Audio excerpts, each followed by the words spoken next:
feu, Ryan Gosling et Harrison Ford réinventent Blade Runner. Jean-Pierre Bacri a le sens de la fête. Life is Strange nous secoue encore. Et Pretty Much va dans la bonne direction. Pétard Mahmoud, Flamme chez Flamme, bouquet final.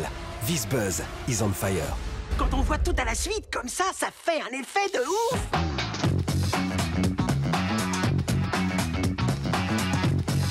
Non mais souvent on a des problèmes, on les comprend pas vos textos.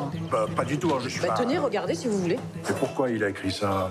Dès que la surprise du marié est terminée, on envoie. D'ailleurs, garde un peu ton portable à la main, comme ça moi je t'appelle et je te dis go. Ou juste un texto, hein. Non. C'est trop risqué. Oui, voilà, bien sûr, d'accord. Max organise des mariages. Max a des problèmes de couple et une maîtresse dans son équipe. Max doit se réinventer et il a une journée de mariage pour ça. Max, c'est Jean-Pierre Bacri, plus humain que jamais dans le sens de la fête, par les réalisateurs d'Intouchables. J'ai dit on se coordonne. Y a personne qui comprend que je joue ma vie, moi. À chaque soirée, je joue ma vie. C'est très drôle, c'est émouvant en fin de parcours, on frôle même la tragédie avec le duo de serveurs tamoul qui joue les chœurs antiques. Il y a tout, plus la mise en scène suprêmement élégante de Toledano et Nakache, les princes de la comédie. Non, je veux personne dans le champ. Regarde, il y a une vieille dans le champ. La vieille, c'est ma mère, hein. Maman, pousse-toi, s'il te plaît! Oui, voilà, maman, pousse-toi, s'il te plaît.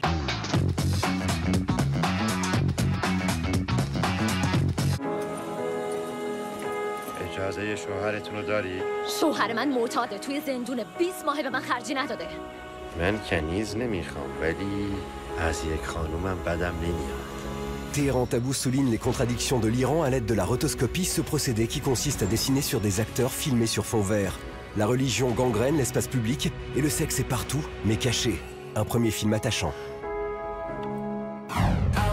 Animation encore, mais catégorie fantasy, avec Capitaine Super Slip, ou les aventures de deux écoliers transformant leur proviseur colérique en héros naïfs, d'après une série de livres pour enfants célèbre outre-Atlantique.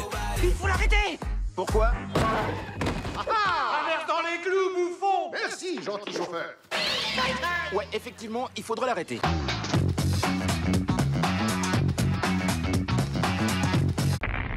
Après la réussite des duellistes et le flippant Alien, Ridley Scott s'impose définitivement avec Blade Runner. Son troisième film, un aboutissement aussi bien graphique que thématique, fait de lui un réalisateur majeur. Plus de 30 ans après, Scott est le producteur d'une suite réalisée par le Canadien Denis Villeneuve. Prenez place pour le making-of de Blade Runner 2049.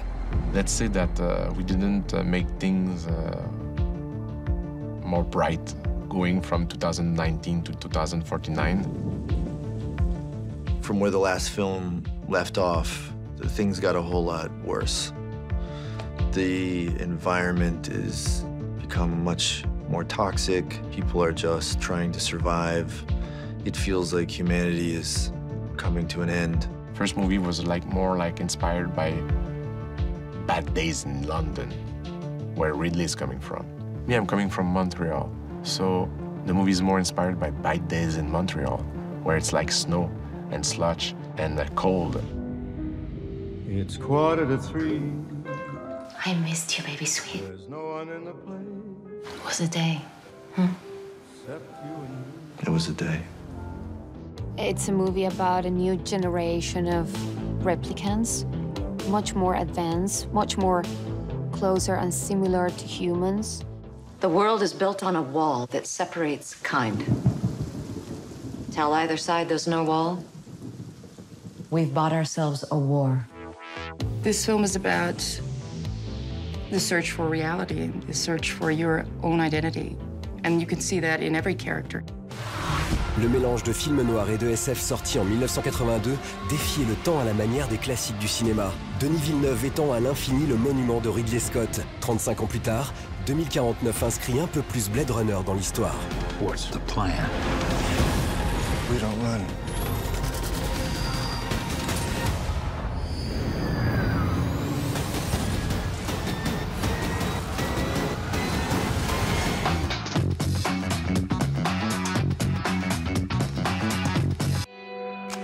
Il y a bientôt 2 ans, le studio parisien Dontnod nous bouleversait avec Life is Strange, un jeu narratif sur l'adolescence aux accents de film indépendant qui nous faisait suivre la vie de la jeune Max, capable de remonter le temps. Aujourd'hui, sa préquelle entend nous émouvoir aussi fortement, avec cette fois le studio américain Deck Nine aux commandes. Notre premier but, c'était de susciter une certaine nostalgie, mais aussi de montrer ce même univers via un nouveau prisme, à travers les yeux de Chloé, qui est vraiment différente de Max.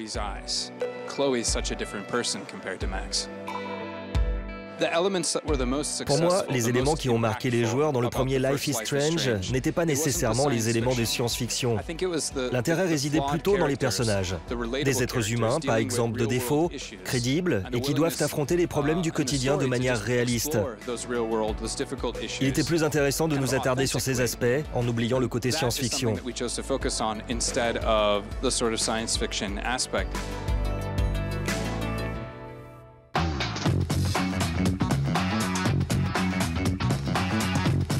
Héros un jour, le lendemain rejeté de tous, l'humanité a besoin d'idoles qu'elle élève sur un piédestal pour mieux les faire chuter. Tragédie de la vie humaine qui détruit au final les mythes qu'elle bâtit elle-même. To the Abandoned Sacred Beasts est un manga qui illustre parfaitement cette réflexion. Pour mettre fin à la guerre, des hommes sacrifièrent leur humanité pour se transformer en créatures fantastiques. Appelés dorénavant les divins mimétiques, ils obtinrent des pouvoirs extraordinaires. Mais la paix revenue, ils sont aujourd'hui craints, considérés comme des monstres. Poursuivis par Hank le chasseur, qui sera bientôt rejoint par Nancy, la fille d'un de ces divins, les dieux monstrueux, minotaures, vampires, dragons et autres bêtes fantastiques ne peuvent espérer se réintégrer à la société.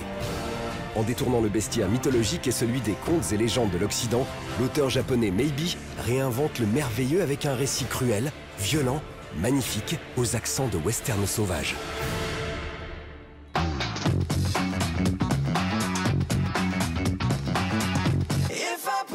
On se quitte avec les roucoulades de Pretty Much, le nouveau boys band de Simon Cowell, le découvreur des One Direction.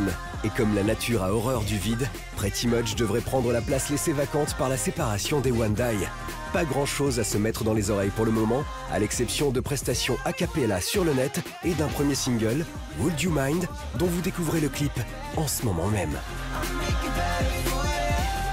À la prochaine et d'ici là, buzzez bien.